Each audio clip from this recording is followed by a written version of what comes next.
नमस्कार मैत्रिणींनो, स्वागत आहे तुमचं सिलाईवड मराठी या आपल्या यूट्यूब चॅनलवरती। आजच्या व्हिडिओमध्ये आपण नऊवारी पेशवाई किंवा ब्राह्मणी साडीची कटिंग आणि स्टिचिंग कशी करायची ते पाहणार आहोत।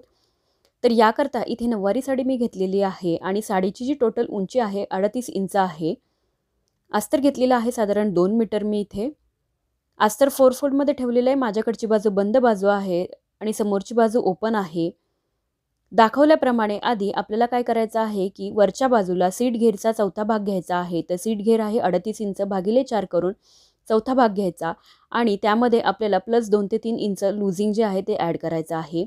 9.5 इंच प्लस मी इथे 2 ते 3 इंच अशा पद्धतीने मार्किंग करून घेतलेलं आहे वरच्या बाजूला। तर तुम्ही पाहू शकता 12 इंच वरच्या बाजूने घेतलेलं आहे मी आणि आसनसाठी इथे मी साधारण 12.5 इंचावरती मार्किंग करून घेणार आहे। तसेच ही लाईन जी आहे पुढे मी साधारण 2 ते 2.5 इंच वाढवून घेतलेली आहे। इथे आपल्याला जे आकार देऊन घ्यायचा आहे आसनसाठीचा किंवा याला कोणी क्रच एरिया देखील म्हणते। बॉटमसाठी साधारण 7 इंच जो आहे 6.5 इंच बॉटम तयार ठेवायचा आहे। तर मी इथे घेताना 8 इंच घेतलेला आहे। 1 ते 1.5 इंच मार्जिन बॉटममध्ये देखील मी घेतलेली आहे। बॉटमचा आणि आसनचा भाग जो आहे तो तिरकस जोडून घ्यायचा आहे। कॉटनची जी आहे एक प्रकारची सलवारच आहे, आपल्याला ती कट करायची आहे। जे आकार जो आहे इथे मी देऊन घेतलेला आहे दाखवल्याप्रमाणे। त्यानंतर कट करून घेतलेली आहे सलवार। त्यानंतर आता पदर किती घ्यायचा, तर साडी मी सरळ ठेवलेली आहे। पदर माझ्या उजव्या बाजूने आहे, म्हणजे उजव्या हाताला पदर ठेवला। पूर्ण उंची घेतलेली आहे 38 इंच अधिक 38 इंच अशा पद्धतीने। एकदा 38 इंच परत पुन्हा दुसऱ्यांदा मी 38 इंचावरती एक मार्किंग करणार आहे अशा पद्धतीने। प्लस त्याच्यामध्ये आता आपल्याला काय करायचं आहे, पदर नेहमी उजव्या बाजूने ठेवायचा। प्लस त्याच्यामध्ये इथे साधारण मी 14 इंच मार्किंग केलेलं आहे, 13 ते 14 इंच खालच्या बाजूने। आणि पदराची जी वरची बाजू आहे तिथे आपण फक्त 38 अधिक 38 एवढं दोनच मार्किंग केले। त्यानंतर तिरकस स्टेप ठेवला आणि तिरकी रेष जी आहे ती आखून घेतली। पदर कट करून घेतला आणि त्यानंतर जी सलवार आपण कट करून घेतली होती त्या सलवारचा एक पार्ट मी अशा पद्धतीने ठेवला साडीवरती आणि आपल्याला मार्किंग करून घ्यायची आहे। आता इथे सलवारच्या उंचीपेक्षा अधिक कापड जे आहे मी इथे घेणार आहे, म्हणजे पूर्ण जो वरचा काठ आहे साडीचा तो मी इथे यूज करणार आहे। कारण आपण या साडीमध्ये ज्या बेल्ट जो आहे तो बाहेरच्या बाजूने न लावता आतल्या बाजूने इनविजिबल बेल्ट जो आहे तो लावणार आहे, जेणेकरून साडी ही प्रॉपर नेसल्यासारखी वाटते। हा भाग कट करून घ्यायचा। सेम असाच दुसरा भाग देखील आपल्याला कट करून घ्यायचा।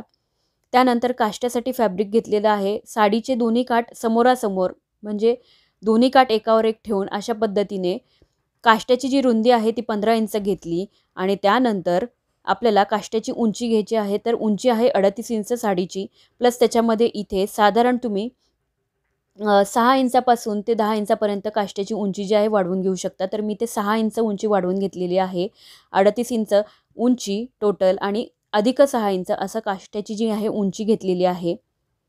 त्यानंतर आता उरलेली जी साडी आहे त्यातून आपल्याला जो ओचा आहे त्याची कटिंग करायची। ओच्यासाठी देखील मी इथे 38 इंचावरती मार्किंग केलं। जी तुमची साडीची पूर्ण उंची आहे तेवढीच साडी आपल्याला याच्यामध्ये ओच्यासाठी कट करायची आहे। तर मी मार्किंग करून घेणार आहे। खालचा काठ आपण कट नाही करणार आहोत यामध्ये। आता स्टिचिंग कशी करायची ते पाहणार आहोत। ओच्याची जी प्रॉपर कटिंग आहे ती मी शेवटी दाखवणार आहे। सलवारचं कापड घेतलेलं आहे, खाली सलवारचं मेन फॅब्रिक ठेवलं। जे आकारावरती हा भाग व्यवस्थित ठेवायचा आणि त्यानंतर एक्स्ट्रा जे फॅब्रिक आहे वरच्या बाजूने काठ जो आहे तो जुळवून घ्यायचा आणि एक्स्ट्रा फॅब्रिकच्या जे आकारापर्यंतच आपल्याला चुन्या घ्यायच्या आहेत। त्यानंतर जो बॉटम आहे तिथे अर्धा इंच आपल्याला अशा पद्धतीने अस्तर फोल्ड करून घ्यायचा आहे आणि अशा पद्धतीने टीप मारून घ्यायची आहे। ही साडी ॲक्च्युली 37 इंच उंचीचीच तयार होणार आहे। 1 इंच आपण इथे 38 म्हणून एक्स्ट्रा घेतलेला आहे। त्यानंतर काष्टा घेतलेला आहे, काष्टा मी कट करून घेतला अशा पद्धतीने। आता दोन्ही फॅब्रिक सरळ ठेवून जो समोरचा भाग आहे जिथे काठ जोडलेला नाही तिथे अशा पद्धतीने इंच टेप क्रॉस ठेवून गोल आकार देऊन घ्यायचा आहे। 5 इंचावरची मार्किंग केलं मी आणि गोल आकार देऊन घेतला काष्ट्याच्या खालच्या बाजूला आणि ज्या बाजूने आपण काष्ट्याचा गोलाकार कट केला त्याच बाजूने वरच्या बाजूने आपल्याला आसनचं मार्किंग करायचं आहे। इथे लक्षात घ्या मी साडीचे दोन्ही पदर समोरासमोर ठेवलेले आहेत, पाहू शकता तुम्ही। जे आकाराचं जे आहे मार्किंग करून घ्यायचं आहे आपल्याला इथे देखील काष्ट्यासाठी आणि केलेल्या मार्किंग प्रमाणे कटिंग करून घ्यायची आहे दोन्ही काष्ट्यांची। त्यानंतर एक सलवारचा भाग जो आहे मी इथे रेडी करून घेतला आणि त्यानंतर जो ओचा आहे, ओच्याचा उजवा भाग घेतलेला आहे. म्हणजे काठ जो आहे खालच्या बाजूने आणि वरची बाजू जी आपण कट करून घेतली ती बाजू घेतली. 5-5 इंचावरती मार्किंग केलं. त्याचबरोबर आसनचं मार्किंग केलं. त्यानंतर आसनचं मार्किंग जिथे संपतं तिथेच डाव्या बाजूला मी अशा पद्धतीचा 3 ते 4 इंचावरती गोलाकार देऊन घेणार आहे ओच्याचा जो भाग आहे तिथे. आणि हा जो गोलाकार आहे तो मी कट करून घेणार आहे. म्हणजे उजव्या बाजूला आसन असेल हाताच्या आणि डाव्या बाजूला हा गोलाकार असणार आहे. तुम्ही पाहू शकता अशा पद्धतीने हा गोलाकार दिला. त्यानंतर या बाजूने आपल्याला 3-3 इंचावरती मार्किंग करायचं आहे व्यवस्थित. ओच्याचा जो दुसरा भाग आहे तिथे निऱ्या सोडून जो डावी बाजू आहे तिथे मी हे 3-3 इंचाचं मार्किंग केलं. त्याचबरोबर आता इथे तुम्ही पाहू शकता आसन आलेलं आहे. त्यानंतर इथे मी आसन सोडून पहिलं मार्किंग 3 इंचावरती केलं आणि नंतरचं जे मार्किंग आहे ते निऱ्यांसाठीचं मी 5-5 इंचावरती मार्किंग केलेलं आहे.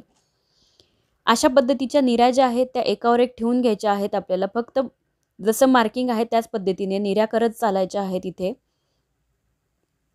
तुम्ही नवीन असाल तर प्रत्येक निरीला पिन लावून घेतली तरीही चालणार आहे. अशा पद्धतीने व्यवस्थित हे पॉईंट्स आपल्याला जॉईंट करायचे आणि वरचा जो भाग आहे ओच्याचा त्याची आपल्याला इथे निऱ्या घालून घ्यायच्या. शेवटची जी प्लेट आहे ती अशी घ्यायची की जी 5 इंचाची प्लेट आहे त्याच्यापेक्षा एक्स्ट्रा घेऊन 2 ते 2.5 इंच एक्स्ट्रा घेऊन सर्व ज्या निऱ्या आहेत त्या आपल्याला इथे कवर करायच्या. फक्त खालची पहिली जी आसनच्या बाजूची निरी आहे ती आपण त्यात घेणार नाही आहोत. तर अशा पद्धतीने आतल्या बाजूने फोल्ड करून सर्व निऱ्या त्या निरीमध्ये व्यवस्थित कवर करायच्या आणि इथे पिन लावून घ्यायची आहे. ओच्यासाठी कापड किती घेतलेलं आहे तर पूर्ण उंची अधिक 30 इंच मी कापड घेतलेलं आहे. या बाजूने छोट्या छोट्या 3-3 इंचाच्या ज्या आहेत आपण पहिल्यांदा काठाचा भाग घेतला आणि नंतर आतल्या ज्या निऱ्या आहेत त्या थोड्याशा छोट्या घेतलेल्या आहेत काठापेक्षा. व्यवस्थित अशा निऱ्या घालून घ्यायच्या आणि हा भाग देखील आपल्याला पिनने व्यवस्थित सिक्युअर करून घ्यायचा आहे. खूप छान अशी सुंदर ब्राह्मणी किंवा पेशवाई साडी देखील याला म्हणतात. वेगवेगळ्या भागांमध्ये ही साडी वेगळ्या नावाने ओळखली जाते. तर व्यवस्थित सेट करून घ्यायच्या आहेत निऱ्या आधीच आणि त्यानंतरच मशीनवरती आपण त्याला शिलाई मारून घेणार आहोत. व्यवस्थित पिन लावून घ्यायची आणि व्यवस्थित शिवून घ्यायचं. तर अशा पद्धतीने याचा असा लूक होतो शिवून घेतल्यानंतर. त्यानंतर जो पायाचा भाग आपण शिवून घेतला तर त्याच्या उजव्या भागाच्या आसनला आपल्याला अशा पद्धतीने पदर जॉईन करायचा. इथे लक्षात घ्या पदर सरळ आहे आणि त्यानंतर उजव्या बाजूला कोणत्याही पायाचा जो भाग आहे त्याच्या उजव्या बाजूच्या आसनला पदर जॉईन करायचा. त्यानंतर वरचा जो काठ आहे तो सोडून आपण पदर जॉईन केलेला आहे अशा पद्धतीने.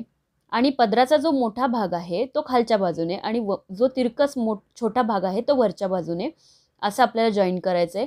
आसनपर्यंत व्यवस्थित प्लेट्स घ्यायच्या आणि आसनच्या खाली 4 इंच अशा प्लेट्स घ्यायच्या आहेत आपल्याला. पदर जोडून झाल्यानंतर आता आपल्याला काष्टा जोडून घ्यायचा आहे. तर इथे तुम्ही पाहू शकता की आपण काष्टा घेतलेला आहे आणि हा काष्टा आपल्याला जॉईन करायचा आहे.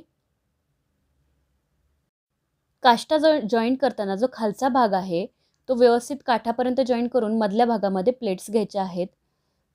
सेम अशाच पद्धतीने दुसरा जो सलवारचा भाग आहे तो घेतला. त्यावरतीही आपण काष्ट्याचा भाग ठेवून घेतला जे आकारापर्यंत सरळ आणि मधल्या भागात प्लेट घेऊन काष्टे जे आहेत आपल्याला दोन्ही जॉईन करून घ्यायचे. आता ज्या साईडला आपण पदर जॉईन केला त्याच बाजूने आपल्याला ओच्याचा भाग किंवा निऱ्यांचा भाग घ्यायचा आहे. आता सर्व काष्टा आणि पदर आपण सरळ जोडलेला आहे. फक्त निऱ्या ज्या आहेत त्या जोडताना आपल्याला उलट्या जोडायच्या आहेत. म्हणजे निऱ्यांचं जे मेन फॅब्रिक आहे ते आतल्या बाजूने म्हणजे बुट्टीचा जो सरळ भाग आहे तो आतल्या बाजूने ठेवून आपल्याला पूर्ण ज्या आहेत अशा पद्धतीने निऱ्या ज्या आहेत जे आकारावरती जॉईन करून खालपर्यंत जोडून घ्यायच्या. निऱ्या देखील मी इथे जॉईन करून घेतलेल्या आहेत. त्यानंतर जो दुसरा सलवारचा भाग आहे जिथे आपण दुसरा काष्टा म्हणजे एक काष्टा जॉईन केलेला आहे तो अशा पद्धतीने खालच्या भागावर ठेवून जे आकार जे आहेत ते जॉईन करून घ्यायचे. दोन्हीही जे आकार जॉईन करून घेतले आणि मी सलवारला जी आहे फिटिंग करून घेतलेली आहे व्यवस्थित. त्यानंतर आता हे पहा या ज्या निऱ्या आहेत त्या कशा जॉईन करायच्या. तर सुरुवातीला काय करायचं अशा पद्धतीने सेंटर करून घ्यायचं आहे आणि मार्किंग करून घ्यायची. इथे मी मार्किंग केली.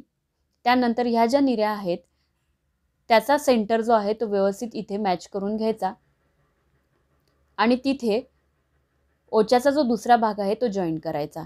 त्याचबरोबर या बाजूच्या ज्या निऱ्या आहेत, मेन निऱ्या ज्यामध्ये आपण बाकीची जी निरी आहे व्यवस्थित कवर करून घेतलेली आहे, ती कशी जॉईन करायची ते देखील मी दाखवणार आहे. तर त्या निरीचा सेंटर घ्यायचा आहे आपल्याला व्यवस्थित आणि जो जे आकाराचा सेंटर आहे तिथे जॉईन करायचा. त्यानंतर काष्टा तयार करून घ्यायचा आहे. तर 10 इंचापर्यंत दोन्ही काष्टे असे व्यवस्थित आपल्याला काय करायचे आहेत, जॉईन करून घ्यायचे. त्यापूर्वी छोट्या छोट्या प्लेट्स करून घ्यायच्या आहेत. हे पहा, प्लेट्स करून घ्यायच्या आणि 10 इंचापर्यंत दोन्ही काष्टे व्यवस्थित असे जॉईंट करायचे आणि खालच्या बाजूने ते ओपन राहतील.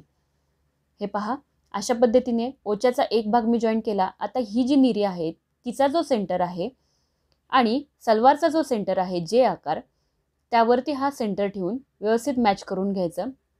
निऱ्यांचा सेंटर जो आहे तो व्यवस्थित करून घ्यायचा आणि अशा पद्धतीने कवर केलेली जी निरी आहे ती आपल्याला इथे जॉईन करून घ्यायची.